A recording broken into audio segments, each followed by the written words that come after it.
I struggled my whole life, but I ran from it. So I started realizing, man, I got to start facing the struggle, and I got to be mentally strong for the struggle. I'm training for life. Mentally, I'm training for life. I'm not training for like to lift 400 pounds. And I found out on my own pretty much is that through discipline, through self-discipline, through repetition, through tons of repetition of the same thing that you don't want to do, and that's the key thing.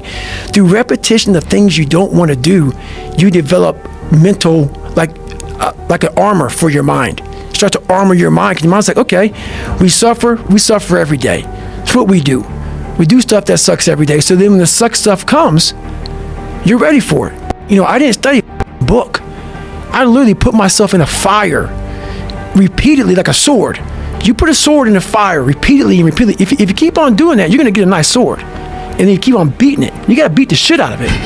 And that's what I am. Yeah. I became that. I said, okay, we can't quit. We got to figure out why you are this pussy. Why are you this pussy, man? What is wrong with you? What's going on here? So I kept on putting the sword back in the daggone fire, and I just beat it harder. And I beat it harder.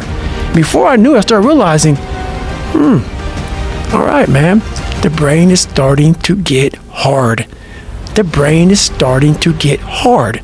I'm no longer a theorist. I'm now a practitioner. You got to be willing to work off for 3 hours of sleep, 2 hours. If you really want to be successful, some days you're going to have to stay up 3 days in a row.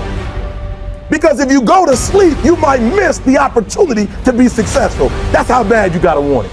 Who had the balls to man up, quit a job, and go and to put everything on himself.